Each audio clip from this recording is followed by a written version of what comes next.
Brandon Thurston from Wrestlenomics is up next, and we're going to follow Brandon with John Pollock from Post Wrestling.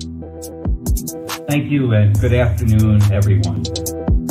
But we can't ignore the math, okay? We can't ignore the data. Go on Google Trends, type in your name, then type in mine. You're a straight line. I'm a pyramid. I like the very direct question on that. Television ratings, downward spiral. Buy rates, plummeting. The time is now to turn the math around.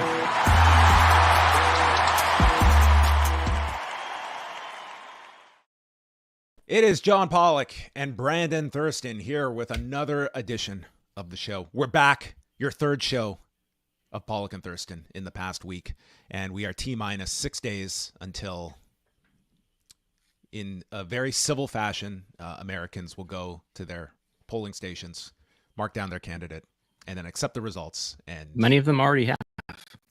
Many have. There's been a lot of advanced voting. I will not say that we will not get into any politics on this particular episode. We might, not by our choice. They're making us, okay? It wasn't our choice. But. Yes, I heard Hulk Hogan, he pollster Terry Bollea had some comments this week. Is that true? I don't see no stinking Nazis in here. I don't see no stinking domestic terrorists in here. The only thing I see in here are a bunch of hard-working men and women that are real Americans, brother. You know, when I hear my president and our president, Donald Trump, speak, he sounds for real, brother. He sounds like he has a heart of gold that's all for the USA. But when I hear Kamala speak, it sounds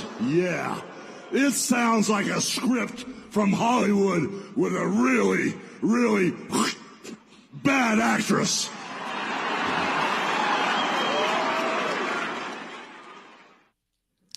That Terry Jean Bollea speaking, referring to Jim Harris, who was Kamala, yes, not the presidential candidate Kamala, that is running for president.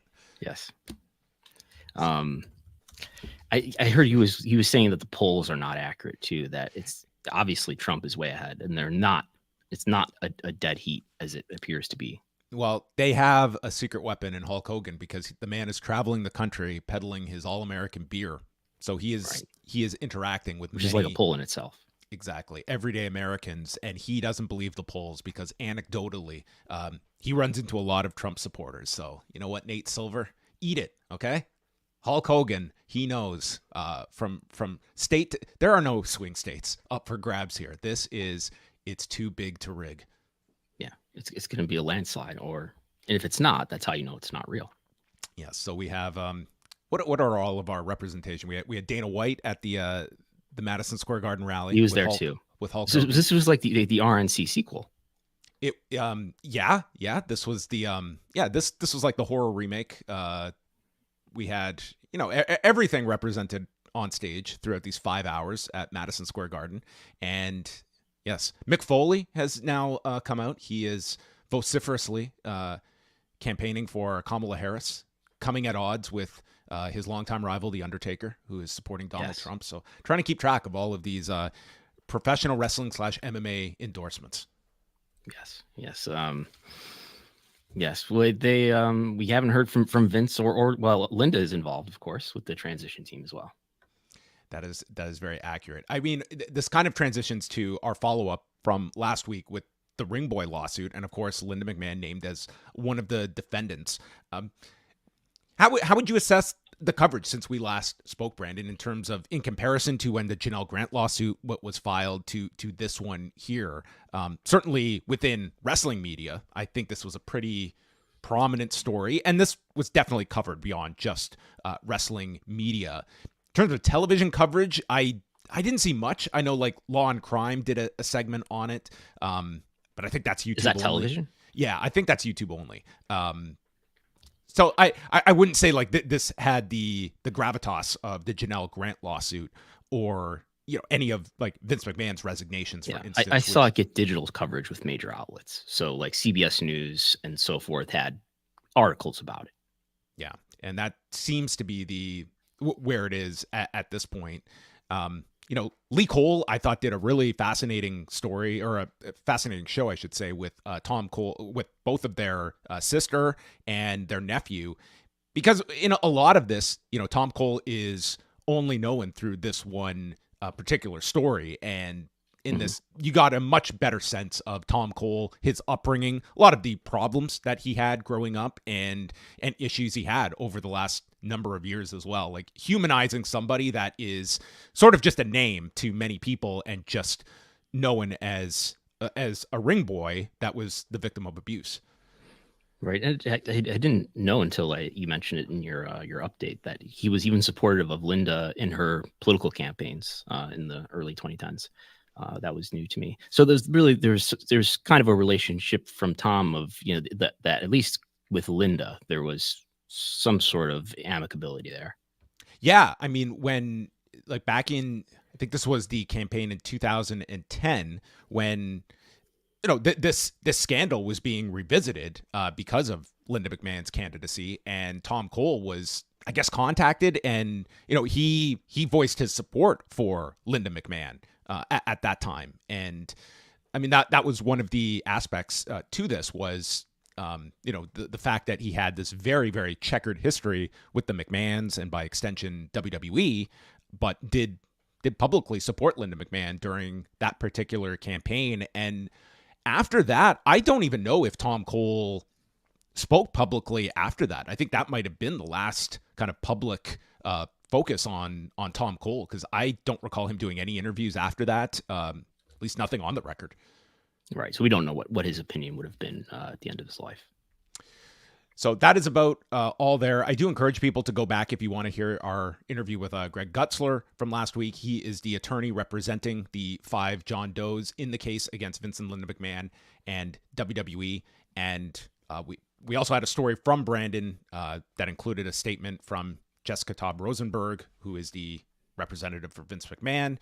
Nothing from WWE or TKO, who have not spoken publicly about this in any form or fashion yet, and obviously they will have to respond to this complaint, but that is probably the only time we are going to hear them address this unless put into a position to ask a question about it. Yeah, it'll be interesting to see if in the Grant lawsuit, W has its attorneys, Vince has his attorneys, Laurinaitis has his attorney. It'll be interesting to see if Vince and Linda have the same attorney or if they do have separate attorneys. I would lean towards expecting them to have separate attorneys because they seem to be living separate lives. But there's one issue though that we can discuss here is that there's this law in Maryland that's allowing it's a new law that's allowing plaintiffs to file civil suits against defendants for not only child sex abuse but negligence that led to child sex abuse. And that's a new law, and that's being tested right now in the Maryland Supreme Court. So, something that we might see is that law tested, and then we might see the case stayed pending the decision that the court makes there, because it's really important that the venue that we have here in Maryland for the plaintiffs stays the venue that it is, because there is a federal law that's similar to this, but I don't think it covers negligence. No. And it's been interesting because over the last week, I really caught up on the Peter Nygaard case, because I thought it's, there's obviously parallels, not the least of which is the same attorney that represented all of the Jane Does in that case. And the extent to which these, in New York, the ability they have, down to if you received an email in New York, it gives New York jurisdiction. Now that's in the case of criminal charges being laid, but it really does outline why you hear so many of these cases that are prosecuted in New York and the far-reaching abilities that they have there, beyond just if your business is set up there or there's any allegations of abuse that occur there, but as well, it's even electronic transferring of emails that could be received in New York, and all of a sudden New York has jurisdiction over that. Right. So it'll be it may be something that we see as a move to change venue, but maybe even to put this case on stay pending that decision. And if there's a favorable decision that favors the defendants, that might be what you see. Let's also bring up this question because it was one that was brought up. Is in terms of any WWE or TKO officials being asked about this, next week is the quarterly earnings call. I would be stunned if this was brought up in that kind of a setting. Yeah, it just will not be. Not. It's not of at best we'll have it, mentioned in the filings of, something just disclosing it, but it's not going to be brought up in that setting. The job of stock analysts, just like the job of wrestling media, is to be supportive of the company, to be friends, to really, drive shareholder interests here. Of course, yes. Make sure you meet those quarterly expectations. So let's not hold our breath for this to be addressed in that setting. So if we're looking at the next opportunity, I don't foresee a press conference happening in Saudi Arabia this weekend. I would not expect that to be happening. No. So there is a post show scheduled, though, and there is a post show scheduled. You're right. And a kickoff. So, but we've never seen a press conference before.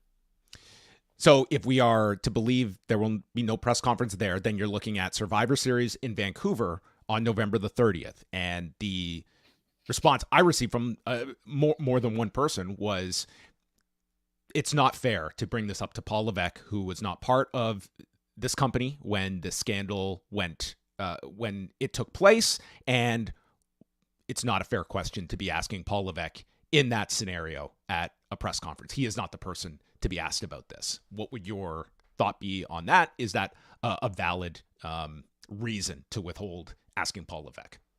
I think. Why is it not fair? Because people are trying to be entertained there. This is a kayfabe press conference, and other members of the media are asking questions that fit into a kayfabe setting. Actually, I don't see why a question about a lawsuit wouldn't. Oh, and because it's a legal issue, they can't comment on anything legally. Here's what I would say is that I'm not expecting a WWE executive to say anything about a particular lawsuit and their response to a lawsuit. I'm sure their lawyers will handle that.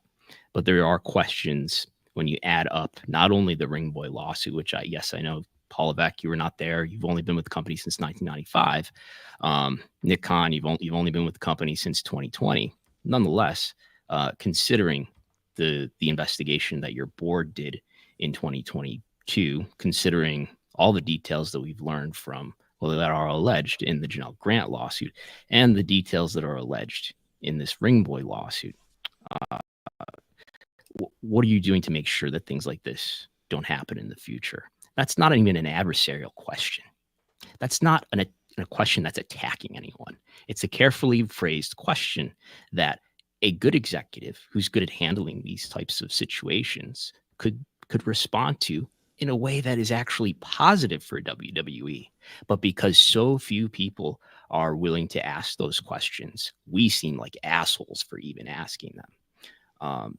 It's an opportunity for WWE to send a good message. Now, Paul Levesque has had opportunities like this in the past too, but he hasn't risen to the occasion, to say the least. It doesn't have to be an adversarial question at all. It can be a good thing for WWE to respond to questions like this.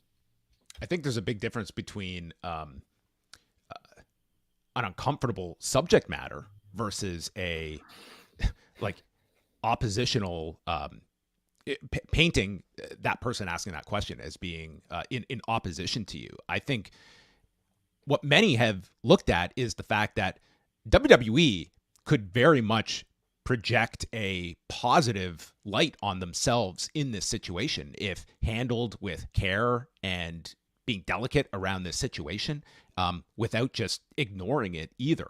But I think the fact is Paul Levesque is the person put in this situation. It's viewed by many as a kayfabe press conference, but who has deemed it that? That's never how it's been accepted by people that attend these press conferences. I'm not going to go down the whole rabbit hole of the press conference dichotomy, but in the absence of WWE putting forth any other representatives of this company, Paul Levesque is the front-facing executive. That it would be more appropriate to ask these questions to Ari Emanuel, to Mark Shapiro, to Nick Khan. But you know what? They're not there. They're not at the press conferences. I've never been at a press conference where any of those three people have been taking questions. And Paul Levesque is the number 2 executive in the company. I'm not necessarily saying that we need to ask questions like this to talent, but to the number 2 executive, sure, why not? I'll also add, the bar for coming off well is so exceptionally low. Like I'm telling you that basically Paul Levesque has to clear I haven't had time to read the lawsuit. Like that's kind of, if you can be a step above that, it would be considered a win. Cody has handled these questions really well. Yeah, and Cody is not violating. He's a former EVP, okay?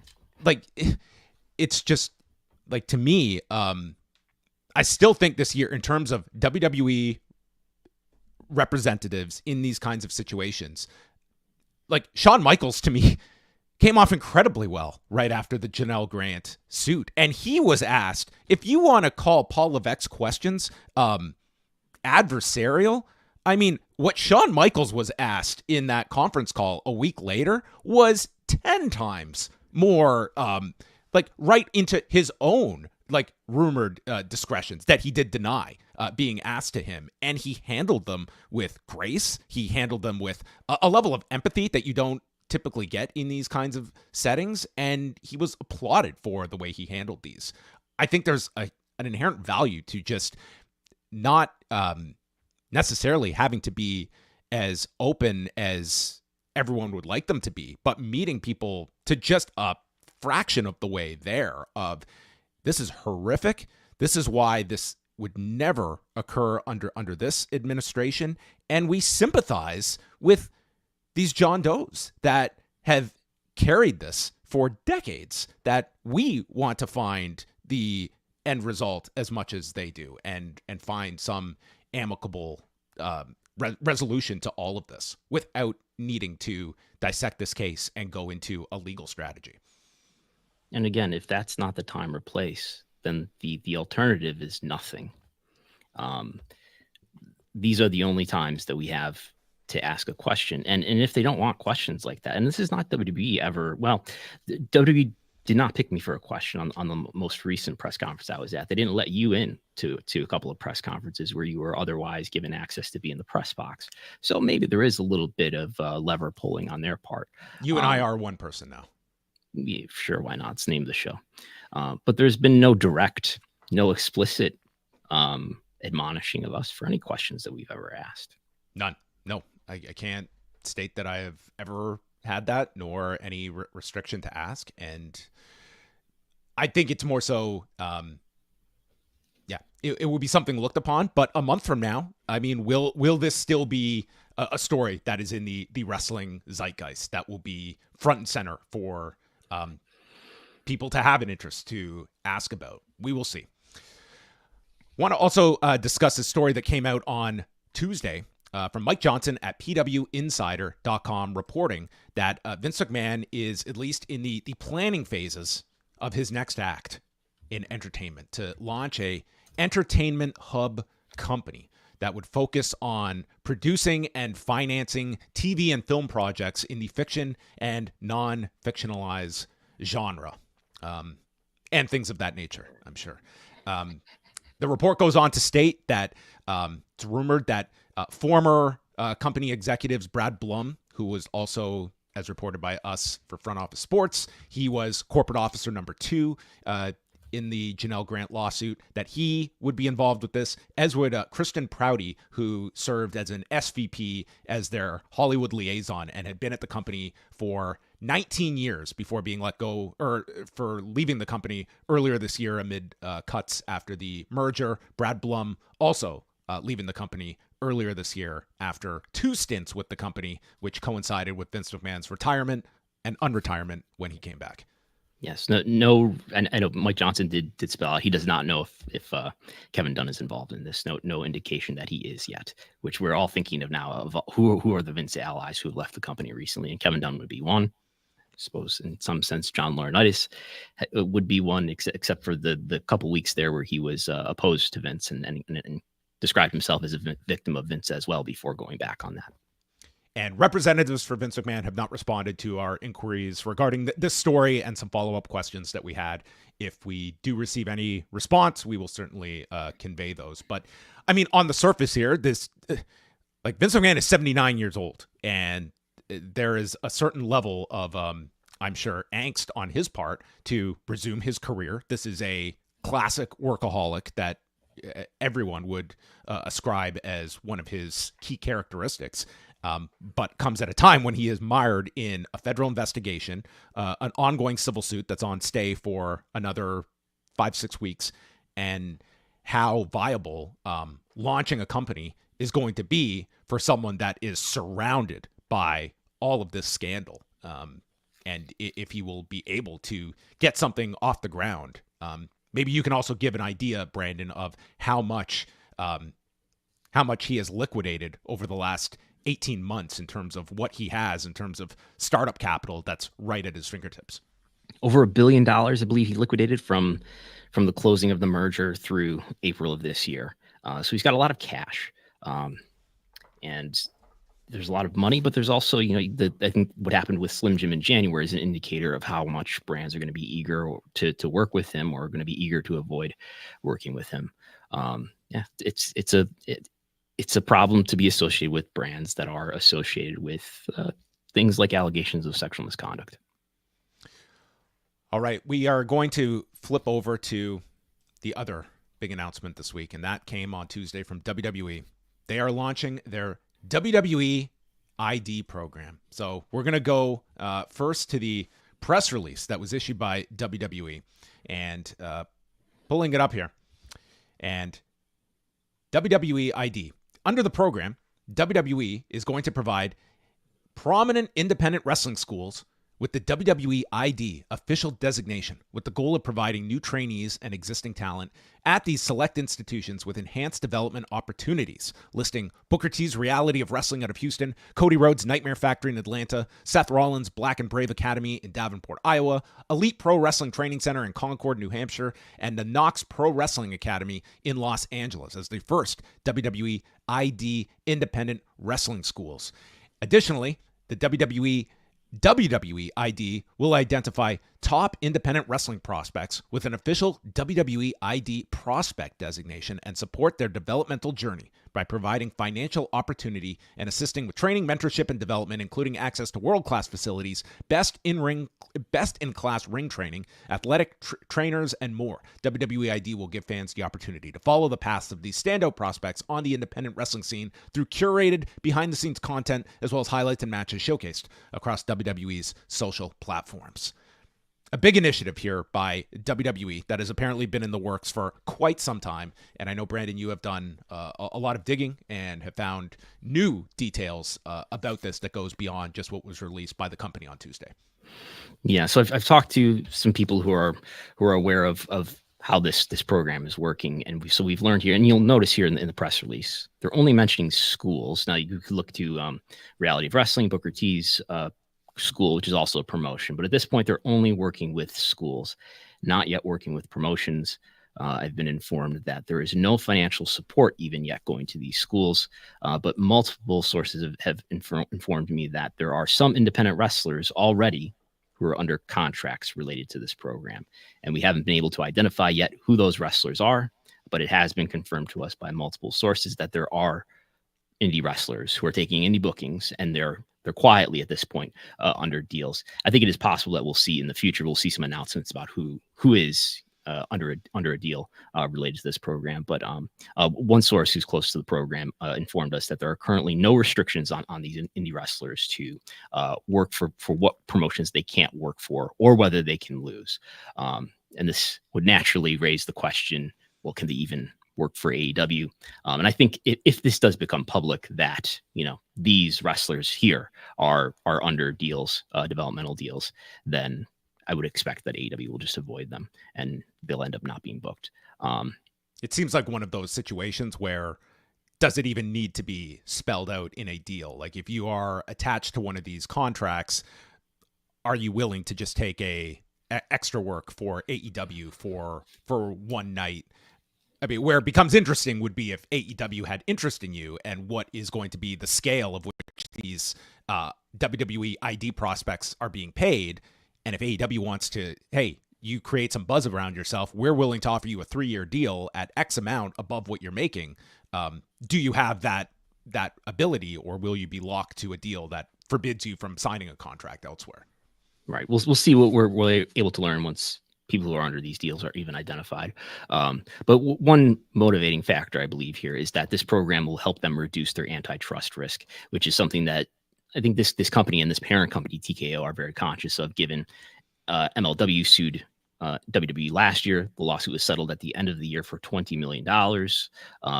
And UFC's in a lot tougher situation with their 2 antitrust lawsuits. One of them's got a preliminary approval for $375 million. The Kung Lee case, the Johnson case, is still being worked on. So I'm sure this is something that TKO is being very conscious of. They do not want to become a target for antitrust litigation, whether that's civil lawsuits from other businesses or even the federal government. And this is pretty clear that this is something that has happened now as part of new leadership taking over WWE. This is not something you would have seen in the Vince McMahon era. But I'm told that Paul Levesque is very supportive of this idea, and Nick Khan is in favor of the strategy. I'm sure Vince McMahon had an IWTV login. I'm sure he was tuning into GCW on a bi-weekly basis. You don't think he had his finger on that pulse? No, I don't think he was watching PWG DVDs. I don't think he was a big indie wrestling fan, unfortunately. He did do an indie show. Remember that? Remember when he did a John Cena's dad indie show? Yes. I remember seeing that video, and that's just that's surreal. It's like 2012 or something. Yeah, I do remember that. He takes like an F5 from John Cena and Vince McMahon on an indie show. Well, Brandon, I'm more so interested in some of your thoughts as not just somebody that wrestled for years on the independent scene, but also was directly involved with training. And if you're looking at it from the perspective, like, number one, I'm all for independent talents having parts of an income subsidized and being able to earn more to learn a craft. I guess you the pessimistic side of you always has to be what is WWE ultimately looking for? Is this to foster a healthier independent wrestling community? Is this to directly fill up another pipeline that goes straight to the performance center? And what this overall is going to mean for their amount of claws they're getting in on independent talent. But I could see a lot of schools that are, if it's presented to you to have this relationship with WWE, many are going to jump at it. But I think there should be that caution as well about protecting yourself and what are the pros and cons of this for talent and schools. And those might not all be in alignment either. Yeah. It depends on what the details of the deal are and how much money it is and what the restrictions contractually are and what rights it gives WWE. But I can understand the skepticism given WWE's history, right? The 1980s is where we start, and WWF at the time competed with the territories and put a lot of the territories out of business, or at least expedited those territories going out of business. The one that people point to in more recent times is the relationships that WWE established in the UK just before the pandemic. And I guess I'm not really clear on what the issues are there. I guess the notion is that they established these relationships just like they did with companies in the 80s and sort of elevated their talent and then took the talent that they wanted, and thus taking the talent that they wanted away from those brands like, I guess, Progress and ICW, and those companies were left with less star power in the end. I think the UK scene has had a lot of its own issues that don't have anything to do with WWE, including the pandemic, including all the allegations related to speaking out.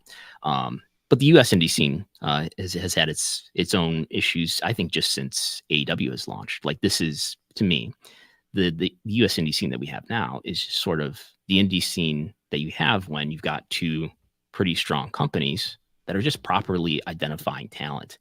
And I think the bubble that we had with indie wrestling in the throughout the 2010s is largely due to the misidentification of talent and not identifying talent under the leadership of John Laurinaitis and Vince McMahon. We're going to bring in our guest who is going to give his perspective of this. Mark Pollesel, who is the promoter at C4 Wrestling out of Ottawa, Ontario. He shared his thoughts on X, and I thought outlined like a lot of these. Everyone completely understanding Agreed. of both viewpoints and respectfully responded to him, and it was a great civil discourse as always comes out of this. So, dare we say we are going to jump onto that. Mark, you survived quite the day. Hi, Mark. On X. How are things in your chaotic world? I'm sitting down for the first time today with you guys. But yeah, you guys go through this on a weekly basis with the feedback of your unbiased opinions. If you give a hint of any sort of critical analysis to something, I'm bought and paid for by Tony Khan. My bank account doesn't know that yet, but apparently I am. And I'm also very jealous, is what I've been told, and I was said no to in something I never knew existed. But what can you do? I want to just read like an excerpt from this, and again, you can go to C4 Wrestling to read. It's a great thread. I would encourage people to check out. But the point of independent wrestling is for talent to discover themselves and develop themselves, to grow, to learn. If you claim to be an independent but are bound to $1 billion company, you're not an independent.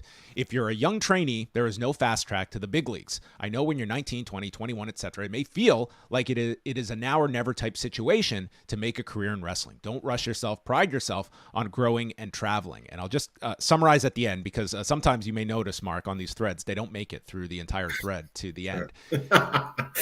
These are my immediate feelings. Maybe there is more to come that will prove me wrong. But again, the talent I've seen succeed and reach that next level didn't achieve what they have because the path was an easy one to success. Make your own roads. To be clear, the point of these thoughts are that there is no one-size-fits-all approach to succeeding in pro wrestling. What works for some won't work for others. Convincing people that there is only one path is the problem. I think anyone that is going into this that is making like grand declarations of what this is going to mature into, like there are too many question marks attached to it. But right. The idea of this is all good or all bad, you kind of have to dismiss that because anyone, I think, looking at the track record has to enter one of these deals with a healthy dose of skepticism as well, to understand like there is a value for WWE of why they are cultivating this program for their benefit. Yeah, I a lot has been said in the last 24 hours since this came out, and there's not, it's very vague, and I feel it's very vague intentionally. Looking back over the last 40 years, I'm not gonna share my feelings on WWE one way or the other, but I don't know of a whole lot of selfless acts for the industry that WWE has ever done. And that's fine. They're a business. They're looking out for their own bottom line. And that's fine. I think that there is nothing wrong with an industry that I know, Brendan, you were saying that we were in an artificial sort of period during the late 2010s. I'd argue that we were in an artificial period from the mid 80s through the early 2000s, where prior to that, the territory system existed. People traveled, people grew, people learned, people became the ultimate version of themselves by trial and error. And I feel that, well, not a perfect system in the indies today, because it's all over the place and there's good and bad. I think that it's similar in a way to the territories, where people are traveling every weekend. Those who really want it are traveling every weekend. Those are multiple 4 or 5 shots a week, depending on how far they're willing to go. And I think that it's just, like I said, I don't think there's a fast track. And I'm not saying that necessarily this is, but to young students starting out who are, say, 17 or 18 years old, if they say, oh, there's this WWE approved school that's 2 hours away, or this other school that's still got a good output within driving distance or whatever, they're going to go with the visions of this is my entry into the WWE is what I feel it is. And knowing a lot of younger talents, I don't blame them for that. But look at, I don't know. I think jumping around here, at the end of the day, I feel that this is just another program they're doing. It's no different than or hiring directive that they're going through, which is no different than in the 2010s when you had to be 6 foot 230. You weren't going to be looked at. Then it was Black and Gold came along and signed up everybody who had ROH buzz or indie buzz. Then we came into the arms race when AEW was signed, and just everybody was signed. And I think the indies have sort of bounced back post-pandemic since then to a degree. And I just don't want to, not say I don't want to see, but I think this will inevitably lead to AEW having to start something similar, inevitably leading to an arms race again of sorts, and just taking a lot of people off the table, not selfishly at all. I'm saying for their sake before they're ready. Brandon Garcia was courted in 2019, 2020 for NXT. Had he gone down there, likely at that time, he would have been part of the cuts that came a few months later, and virtually everyone was sent packing. And that's not a statement on his talent, but say a kid as hungry and as good as Danny came along and Dante went Rios, as I recall. Yes, exactly. And they even copywrote the name. Yes. Say a kid as good as Danny was 4 years ago or 5 years ago, got a taste of the business, had all the potential in the world, went to a WWE-approved school, wasn't the top 2 picks that they had in mind for whatever reason, and then sent packing. And they're seen as a failure to some degree because they didn't fit what was needed.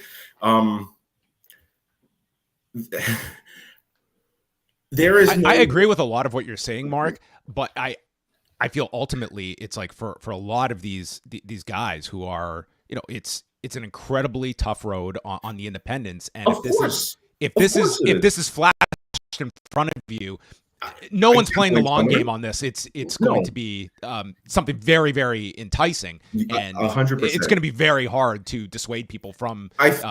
I think something that does have to be figured out is what is being offered. Is it NXT UK? Here's $14,000 a year. You can't work anywhere we don't approve of, right? Because that's not helping anybody. And as I said, it's a dangerous. And just to add, I've been told by at least one person that there's no restrictions. So we'll see if that lasts, but there's no restrictions on where you can work. Remember when Samoa Joe was in NXT and he was allowed to work indies restriction free? How long did that last for? I'm just saying, WWE says a lot of things, and that's fine. It's their business.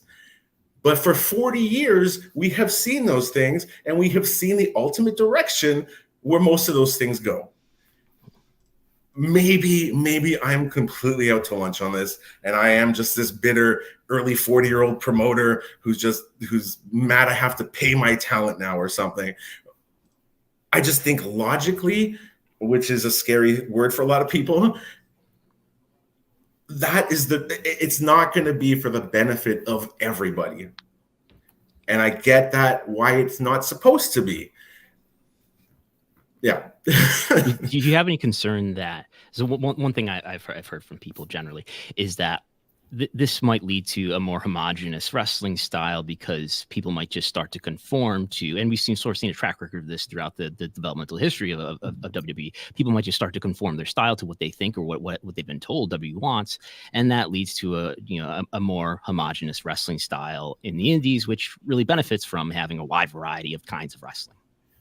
I think talent benefits from having a wide variety of styles to learn from. And that's why I think traveling is so important to young talent.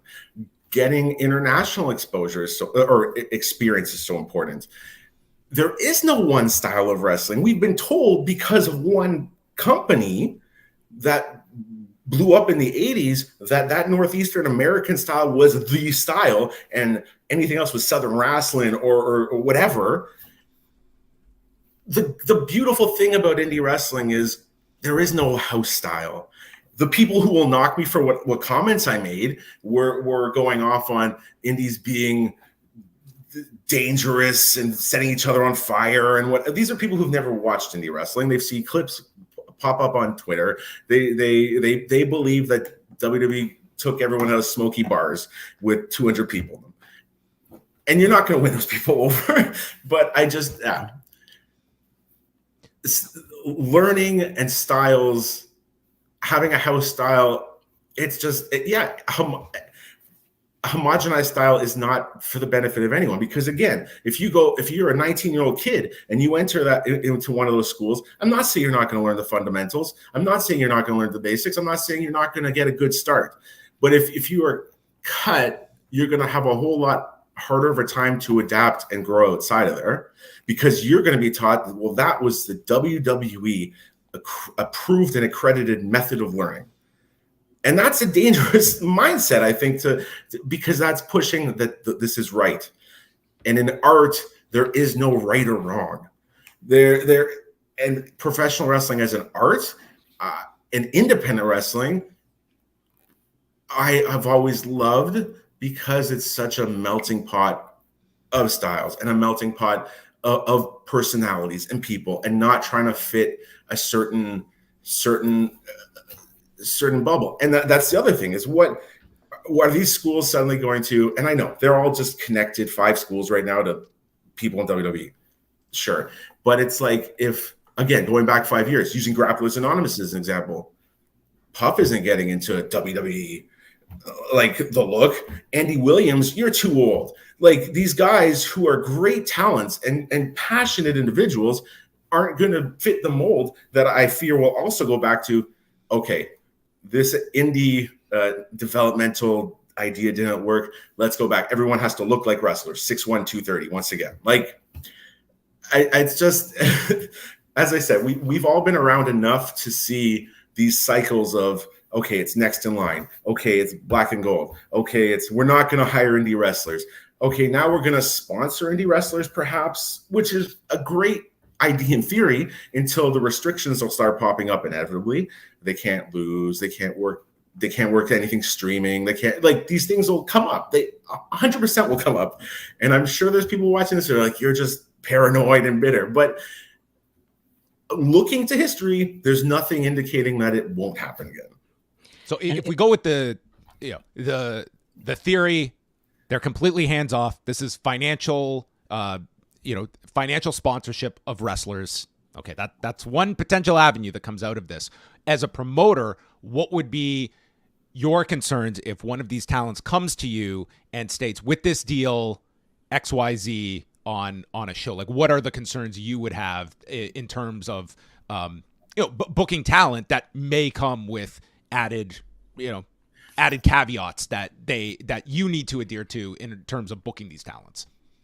Booking is managing a lot of different people always. Wherever you get people from, there's restrictions. I'm sure you guys are aware of restrictions for certain companies and what certain people have to do and what they can't do. And that's fine as long as you're aware of it. Yeah, and we're under the impression that generally AEW talent can't lose on indie shows. AEW can't. Occasionally TNA guys can't. MLW guys occasionally can't. It varies, and it's also a thing where one of those people might just be throwing that out there, and I don't have the energy to argue it, because I'm like, sure, guys, you can't lose this fake fight. But I think I think it's not, for me, even like, okay, if it's a restriction on where they can or cannot be shown, if I can't stream your content, if I can't put it in the C4, as small as it is, but in that C4 library at IWTV, well, I need my content. I need to have what we put out there. Thank you for that. But I need to have the whole idea for me to help people grow is by having good matches available for people to watch and to get themselves out there a little more.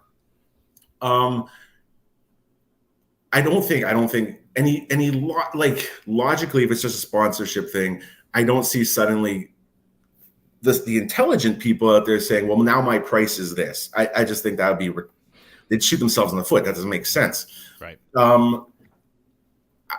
Even wins or losses are being presented a certain way. I can work within those boundaries as long as I'm aware of them. for me, my biggest concern for this whole thing is what I tried to get through it in my post is nobody is fully formed when they start wrestling. Nobody, it'll take you 5 years to find yourself, at least. Kevin Steen was not Kevin Owens 15 years ago. Finn Balor, Fergal Devitt wasn't Finn Balor. AJ Styles wasn't AJ Styles 20 years ago. The Bucks weren't the Bucks when they were Generation Me. Like these things take time to find your confidence. You can be an amazingly gifted athlete, and we see that every week. But there's a confidence, which is that it factor that is if you're in front of a crowd and it's not what you had planned for, you're able to think on your feet. You're able to go with the flow. You're able to have the confidence in the performer you are that it's not you're throwing off your game. And those things, it's not about a grind. It's not about paying your dues, kid. It's about learning by doing. It's the 10,000 hours thing. I keep going back. There's no for sure shortcut. And the other thing is when I said in that, if you're doing this for 5 years or 10 years and you spend that time from 18 to 28, if you've got talent and you're getting out there, you're traveling internationally and you're making a name for yourself, your value is much more than if you're 2 years in showing up at the Raw tapings and trying to get noticed. One is you knocking on their door. The other will be them knocking on your door. And you're not just going to get a tier whatever contract through the ID system. You'll be calling your shot. And if you're a talent who has that much faith in yourself, you'll be writing your own check at that point. I think I think this will undercut a lot of people's upward mobility, not just at prospect of WWE, but across the entire industry. And partially that's by design because they want to earmark certain talent for them. Again, I get it. But from a talent perspective, I understand the excitement and how hard it would be to say no. But if you have value, you will make that money back tenfold a little bit down the line. I think part of this conversation is look at what the Performance Center has done, and there's this perspective out there that the PC hasn't lived up to its hype. It hasn't produced the talent that it was supposed to produce. And I think part of what this will give WWE the opportunity to do, in theory, is to send talent that if you're looking at the PC and saying, okay, they've got people who are former college athletes, D1 college athletes, they're great athletes, but maybe just being in the Performance Center is not enough to give them the experience that they need to grow into great performers, and maybe they can be sent into the indies, approved indies, to get that experience. I think that's, at least at this point, at least that's what some people, even within WWE, are envisioning it as. Sure, and I think also possibly at the end of the day, this is going to be a way to dissolve the Performance Center. If you have 10 reputable schools across the country with a hub in Las Vegas or something, why do you need a warehouse in Orlando? And if we're talking about cost synergies, as I've heard many times spoken about on the show, if you're able to outsource 90% of that work, right? Why? I don't see how they're not doing that. Yes, getting people out there. It's I find it humorous at the same time, though. For years, we were told on the indies that no one's going to get better working indies. It's not the environment they need. Now it's, we need you for reps. I don't know. Arguably, like that was the Vince McMahon, John Laurinaitis perspective. That was just wrong. And if we take it in good faith, right, this is the new Paul Levesque perspective, is that the indies are really important, which is something that we heard him evolve into over the course of the late 2010s or so. Pardon the pun. Sure. And on that note, with Gabe and Evolve, how many of those people really ended up in WWE, even when when Evolve became under became kind of an informal developmental, and I think there were but what I'm saying highly is, under deals I there. think Josh Briggs, Drew Gulak, Anthony Green was signed, and then they let him go with the cuts, and now he's doing great in Noah. Mm-hmm. They're talking the right talk, but this is not the first time they've done that. And at the same time, looking at that Evolve roster, Darby Allin, Ethan Page, and others weren't picked up and found their voices elsewhere, and now Ethan Page is back in the fold. But I think this all goes back to there is no one path. There is no one guaranteed path, and trying to sell this as the surefire way to roster success is gonna, I think, be a rude awakening for a lot of people, because how do you view what they did with the UK and the relationships that they made with, I guess it was Progress, ICW, and WXW? Do you think like that was a negative for that scene?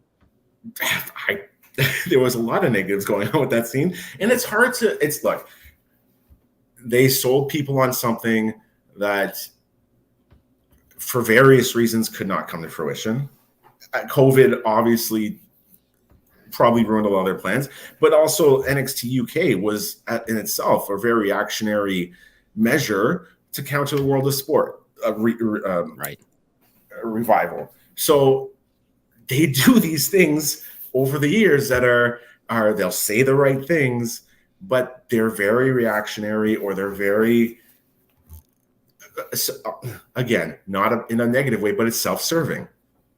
And I think there is a defensive strategic advantage to this, whether it's sure being explicitly planned or not, in that I think it sort of defends them against what has ultimately happened with AEW and the opportunities that New Japan capitalized on in the US and Ring of Honor for a time, in that if you sort of have your thumb on all these, these promising indie talents, and you're already making deals with them, it becomes harder for somebody to make an upstart that comes to take some of your market share. The thing is, no matter how hard they try, they can never control an industry.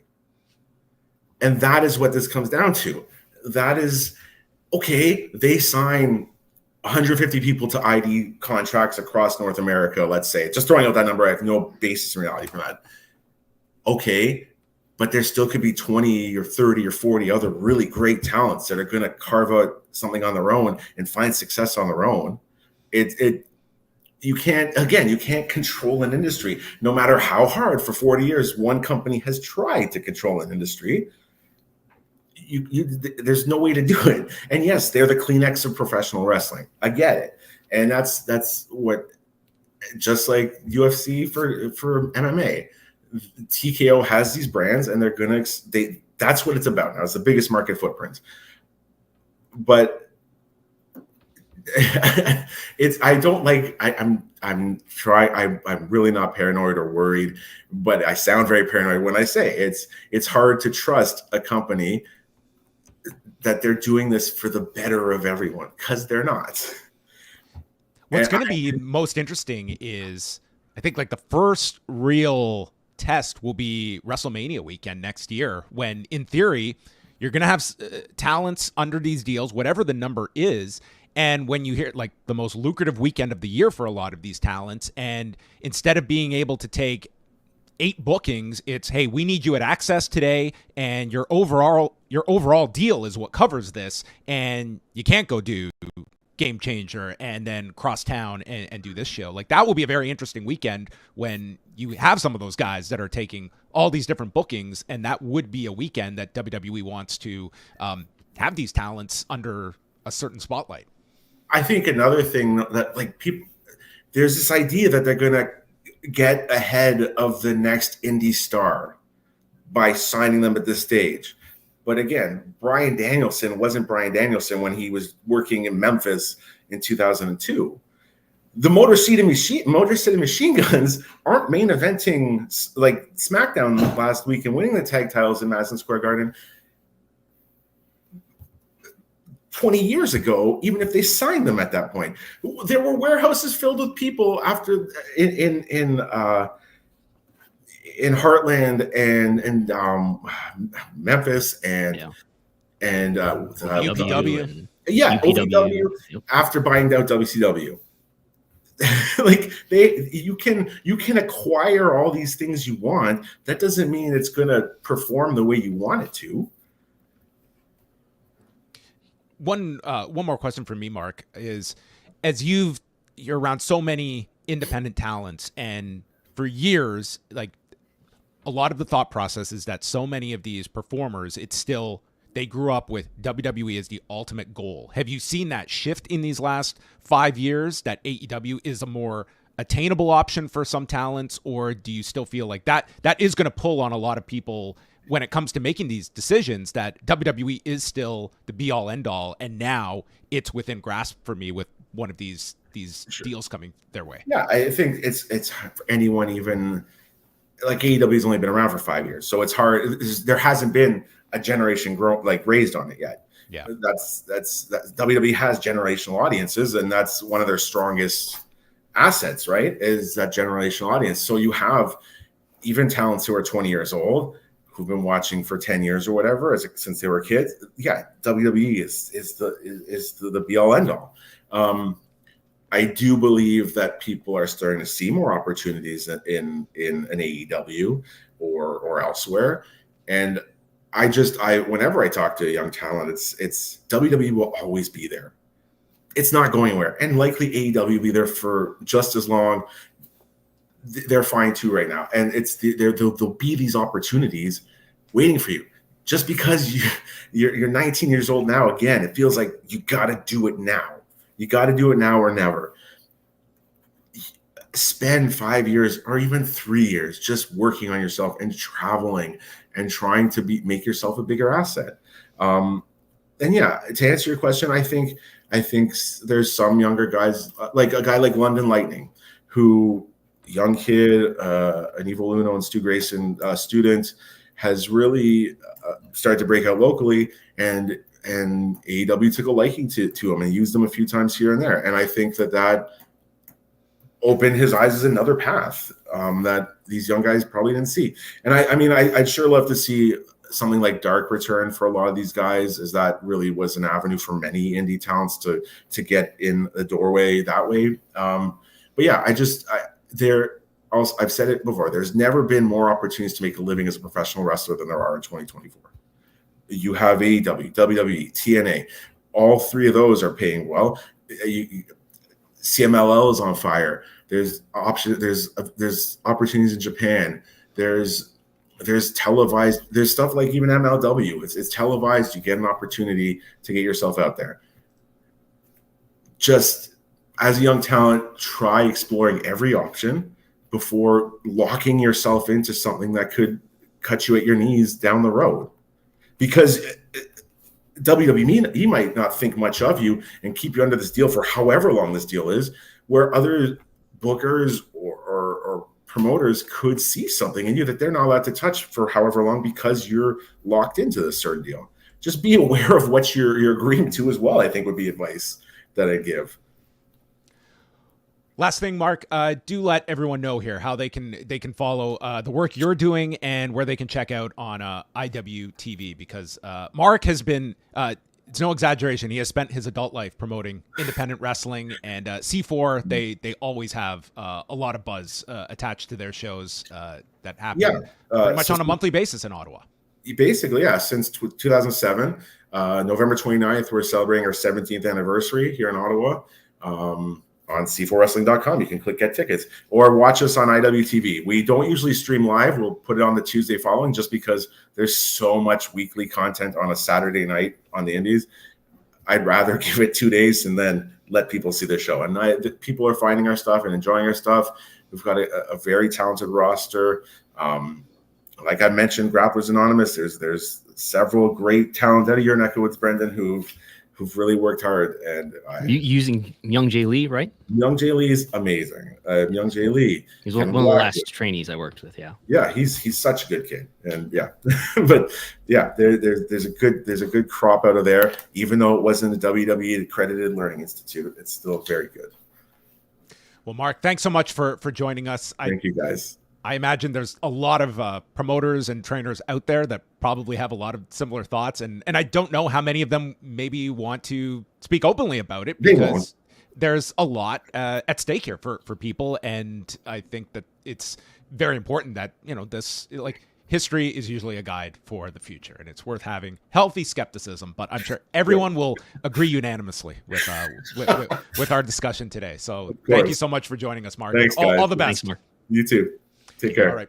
Mark Pollesel joining us, folks. So a big thank you to him for joining us. I think it's going to be, it's one of like so many questions that I have attached to this deal. And that's what we're left with, is many, many questions. And hopefully we will set out to answer those in the coming weeks. But if you are a WWE performer on the roster, like, this is a very, it's a self-involved industry where you naturally look at yourself. And if you are a performer that is seeing, not an insignificant amount that is now being allocated to the grassroots level of wrestling, and still I'm paying for my hotel, I'm still paying for my car. Like, certainly if you are a WWE performer, you can look at, maybe we can make some advancements here at this stage of the game where these performers, I mean, it's still wild to me. Like, whenever those clips come up of Bayley on FS1 a few years ago, and I feel there was another one recently. Just bring it up at your next CBA negotiation.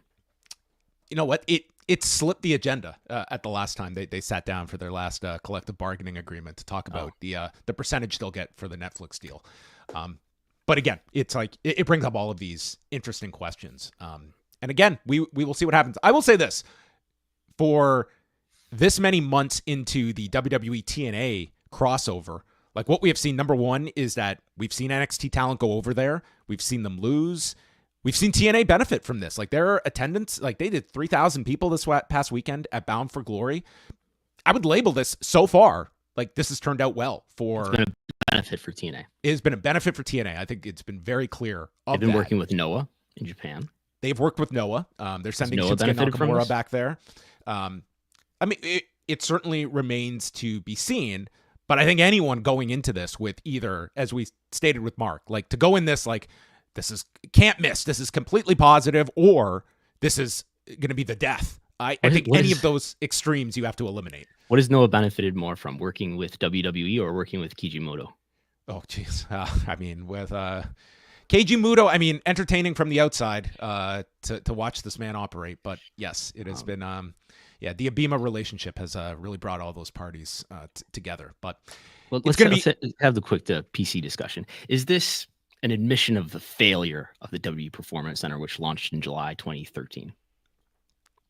I think it's definitely an about face of where we were several years ago, when it felt as though, like, we're not cutting off the independent scene, but it's like, you're going to have to be truly special for us to invest in you. We want to go through this NIL program. And I think it is an understanding that at the very least, the NIL program is not going to be sufficient enough for replenishing our recruits. But they have a warehouse, and they have all of the resources, both monetarily, and they have all the legends there to train people.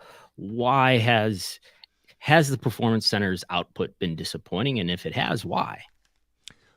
Well, let's look at least in the modern times of, like, we're not going to go back to, like, Florida Championship Wrestling era, but of the recent years, like, what and who have been the success stories out of the Performance Center, where basically day oneers have come in and ascended. I would place Bianca Belair in that class. I would place a Braun Breaker in that class. Like, those to me would be your standouts of the last 5 years that can be claimed as... Put Williams in there.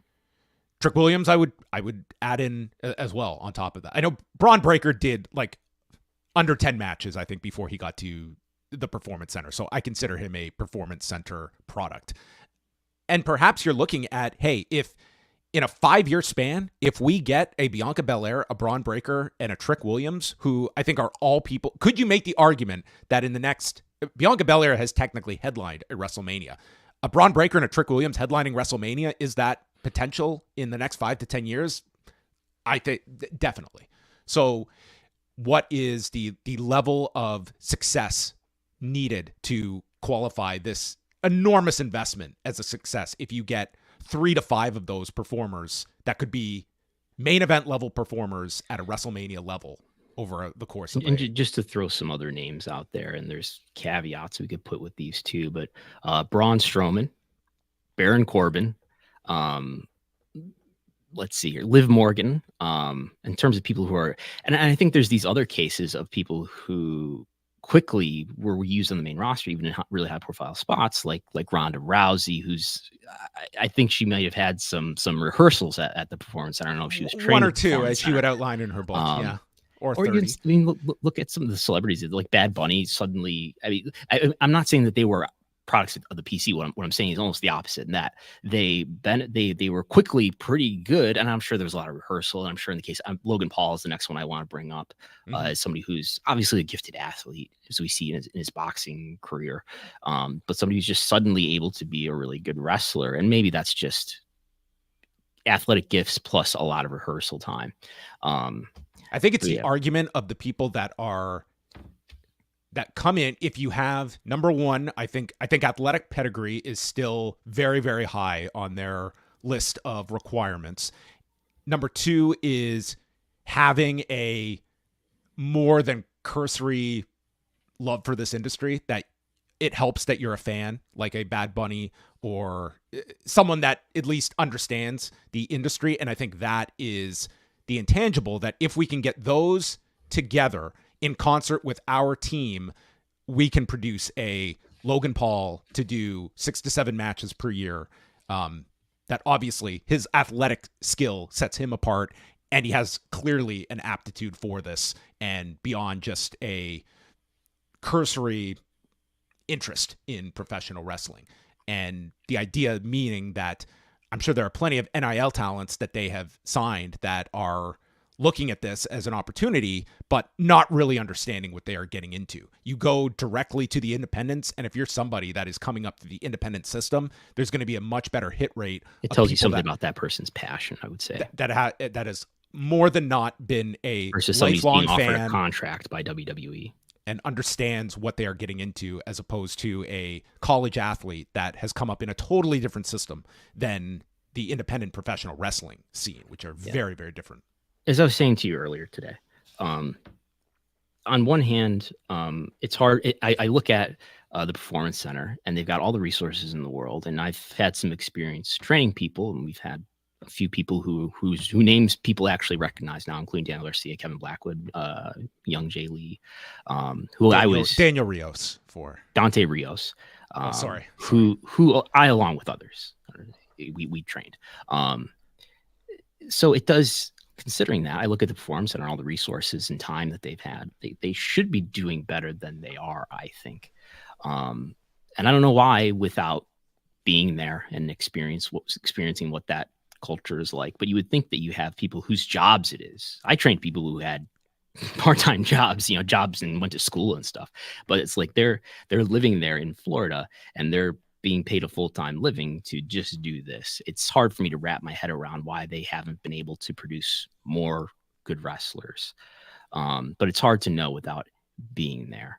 Part of it is the fact that we're in this weird wrestling industry today where there isn't, people aren't on the road 6 or 7 days a week, brother, up and down the roads, wrestling all the time. There are some Florida house shows, and they've cut back on those.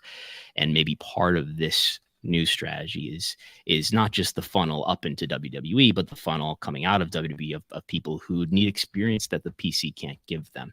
And I am suspicious that there's like a sort of a snobbishness towards wrestling that is not WWE, and rejecting ideas and styles and philosophies of wrestling that are not WWE approved.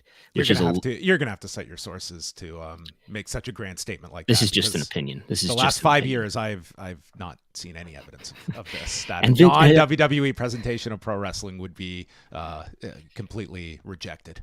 And I think that mentality emanates mainly from Vince McMahon, who is now gone, and I think Paul Levesque is much more open to different kinds of wrestling. That being said, though, that is still a culture that gets left behind. And I think there are some habits and people who earnestly have a mindset that's kind of like that, who are still there. But yeah, I think you become a good wrestler by being exposed a lot of times to a lot of different wrestling styles, and being exposed to people who are, who have something to show you, and who are more experienced than you. And that may not just be available in Orlando in the Performance Center. It may be more available on the indies, in Pro Wrestling Noah, maybe they'll make a relationship with AAA, who seems to be not so much affiliated with WWE. We do have a TripleMania gate. Did you see that come in? I did. I actually forwarded this over to our good friend, the Cubs fan. Oh, good. I thought about for his forwarding records. too, yes. just so you know. This was the third of 3 TripleMania events that went down August 17th. This is an exclusive, by the way. Exclusive. You exclusive details in this video title. Here's the exclusive detail. From August the 17th of this past summer, 18,986 tickets sold by AAA for TripleMania, a gross of $420,561 for TripleMania, which for context is very close to the number that Jason Cruz got for the gate for Wrestle Dream. So this is much lower ticket price for AAA, much higher attendance. Yeah, the average ticket sold was $22.15 for TripleMania, who are not at the mercy of dynamic pricing that is sending the current get-in price, according to TickPick, the 2-day pass for WrestleMania next April. Get-in price currently $1,017 for 2 nights. Is that what it is now? It was I saw 800, I saw 950. It's fluctuated, but as of right now, as I'm looking here, $1,017. Also popping up here is the ability to buy individual nights. On at least here, I would imagine this is all secondary market ticket selling. But certainly over the last week, certainly there has been great apprehension from fans to escalating WWE ticket prices. But it seems that it's hit a new zenith with these WrestleMania tickets. And folks, this is here to stay. And this is their biggest event of the year, save for really the biggest event of the year is this Saturday for WWE from a pure. I can find some single tickets for 900 and 950. But that's only when you change it to one ticket if you want to sit by yourself. And that's for both nights, correct? Correct. So this is giving you a ticket for both nights. Mm-hmm. So cut that in half. You want to think about it per night. And these are minus fees as well. Right. Yeah. They're going to hit you with those fees. Man, I just bought Toronto Raptor tickets the other night. And man, fees for that, for just a throwaway game against the Lakers. I was like, my God. Everyone. It's going to be super expensive to be an in-attendance occupier of 2 nights of WrestleMania. And this is an Allegiant Stadium. Roughly, I think 55,000 is what it's been scaled for past wrestling shows, I think, off the top of my head. Very possible they could sell out both of these shows, given the demand for these tickets. And I think it is without question that this is going to be the highest grossing wrestling events in history, which you went through this past Sunday. Yeah, it really depends. As far as the volume of tickets that they'll be able to sell here, it really depends on what the configuration is. I'm sure it's not finalized, but they have a rough idea because they put out a seating map here. But I would rule of thumb 55,000 for a stadium show is roughly what I think the rough minimum is. And that's about the number of tickets that they sold for WrestleMania each night last year. And we talked about this last week. We didn't have much time at the end of the show, but just to go over it. So last week, Endeavor made there was an acquisition by TKO from Endeavor of the IMG agency, PBR, and the on-location ticket service. And I understand there was also, a college, there was like a basketball league tied into this. I have to. Well, I'm not aware of that. Anyway, for sure, those 3. I will double check on the others. But Wall Street did not respond very well to this, as they saw the stock was trading at around $126, and then this announcement was made. Currently, as of Wednesday afternoon, it's trading at just over $116. And here is a friend of the show, Brandon Ross, on the Lightshed Partners podcast, talking about how the street reacted to this news, and as well why there could be some optimism for a deal that's coming down in early 2025. The bottom line is investors didn't like Endeavor because they didn't understand. As a public company. As a public company. Yes, because they didn't understand a lot of the assets. There were no KPIs attached to them, and they didn't know how to model it. They liked TKO because it was a very simple story with assets that they understood, with a growth trajectory that was very obvious and free cash flow that was very obvious. Now you muddied it up a little bit. So that's the bad news. That's why the stock sold off today. Now, when we're talking 2, 3, 4, 5 months down the road, when the UFC deal is probably done and announced, if that is a good deal, the stock's going to go up a lot from here. If it was a bad deal, the stock's going to go down from here. And everything that was done today is going to look like a relative pimple and be forgotten about. So if you think the UFC deal is going to be good, you probably want to use this sell-off as a buying opportunity, is my guess. There's Brandon Ross. So this story, a pimple, potentially, for TKO. I saw another, I saw a WB investor also tweet that this tells you that they're confident, that the insiders, the people who run the company, are confident that the UFC deal, or confident generally in the future of the company, and that would include most of all in the immediate future, the UFC deal. But so the part of this is that Mark Shapiro, I believe on the previous earnings call, was asked, "Are you going to put PBR in here or anything else?" And he said, "No, we're not going to pollute." Pollute the story? What's that? Pollute the story? Yes. Pollute the story because it's a clean story. TKO. Right. Which means this is a really clear way to kind of invest in sports rights fees, right? If you're really bullish and optimistic about the sports rights market for these broadcast rights, here's two properties whose future is really closely tied to that. And now you're putting PBR, which also is, but you're also putting in IMG, which is a talent agency that negotiates for sports rights and represents a lot of athletes. And then also the On Location business, which is it's a travel packages business basically, and which are these companies just have lower profitability margins than WB and TKO do. Now, unlike the Ring Boy suit, this story, I imagine, will get plenty of questions on the call next week. The most important thing in life is, when in your moral hierarchy, it's the less fortunate are down here, and it's shareholder value on top. Yeah. Next week's going to be very interesting because we should mention this. The earnings report and call are taking place next Wednesday. The call is in the evening, so we are going to delay our show till Thursday of next week.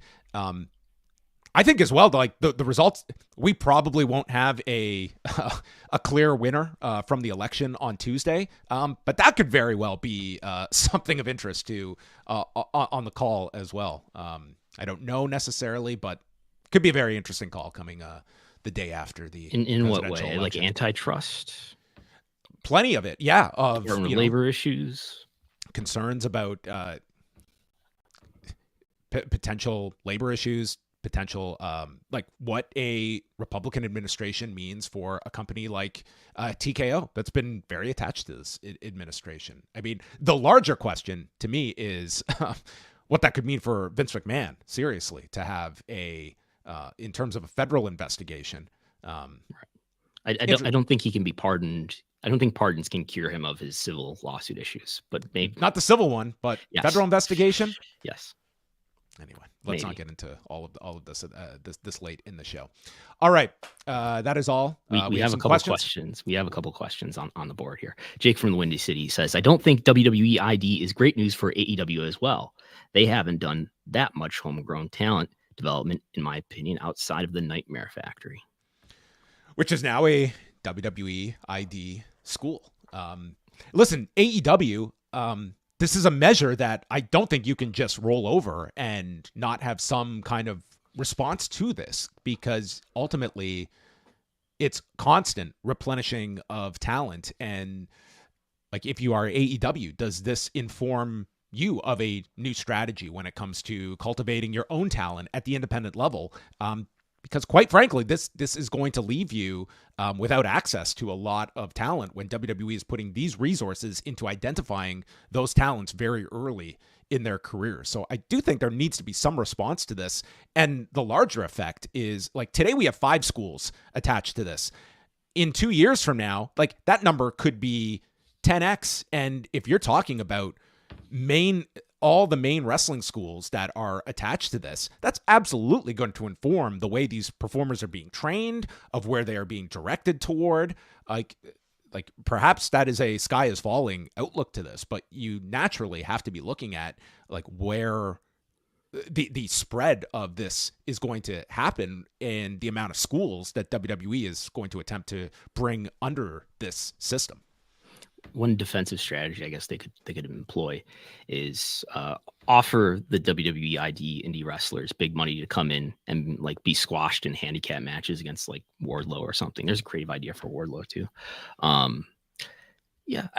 think AEW's talent development has basically been to scout the indies, especially early on, and to sign people. What if I told you that there was a major wrestling company that formed a relationship with one of the biggest international companies that's sort of on the decline and struggling, and they've this major wrestling company formed a relationship with this international company, and then a couple years into that relationship signed their top 2 stars and took their top 2 stars away from them. What would you say? Talking theoretical here. No, I mean, you can definitely look at New Japan being the B-side of that relationship and what the benefit versus the risk is. And that's what you are going to get in these relationships, is that for AEW, there's certain built-in advantages to having that pipeline with New Japan.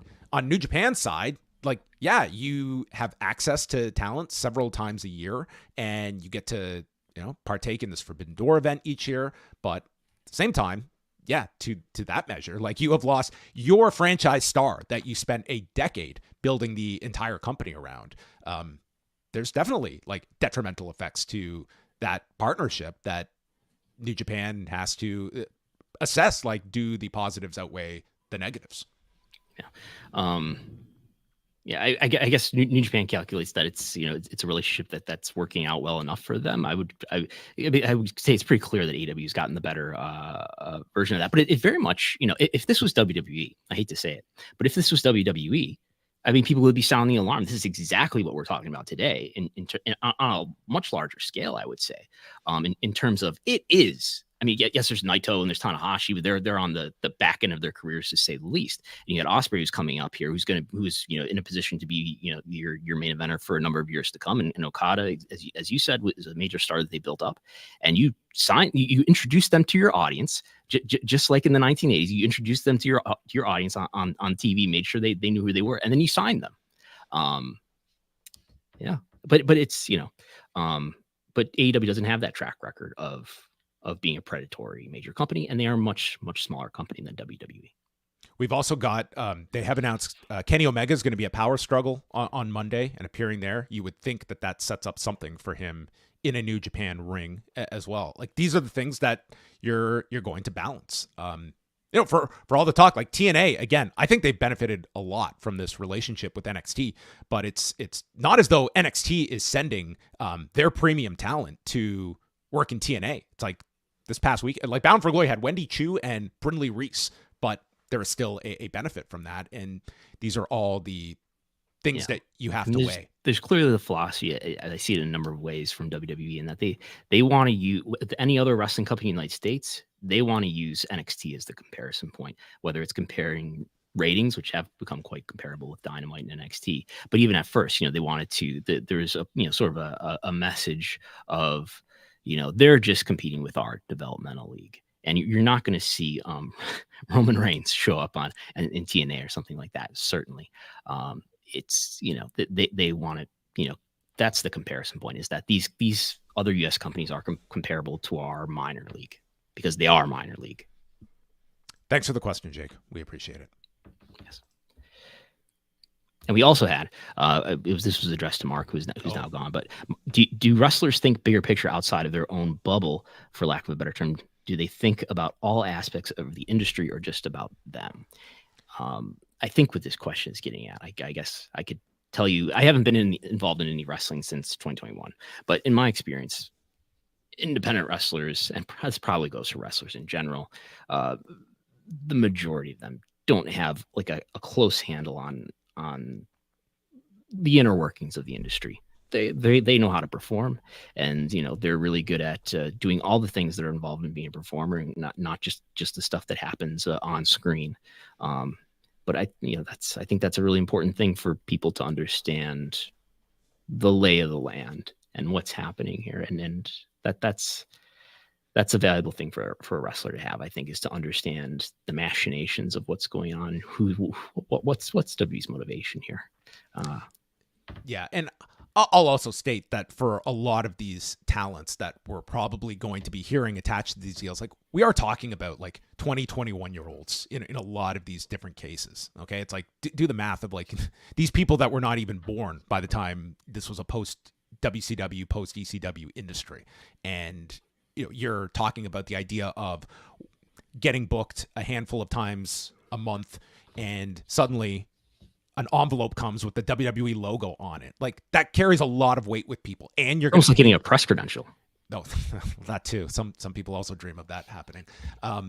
But it's, and you're going to pay me this amount that is going to be, today, given what I'm making out of the industry, and you're telling me you're going to add a few zeros to this.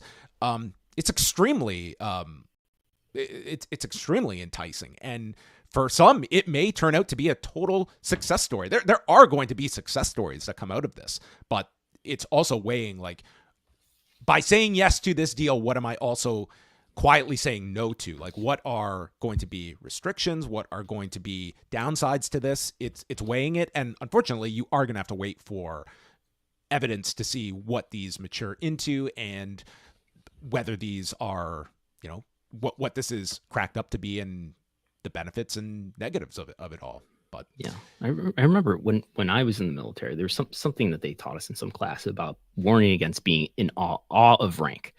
That is, like, if somebody outranks you and they ask you to do something, that doesn't make it right to do necessarily. So don't be in awe of rank. And I think that's what happens a lot. I think that's what WWE benefits a lot from is people see that logo, or they know that something or someone is associated with WWE, and it foregoes some critical thought.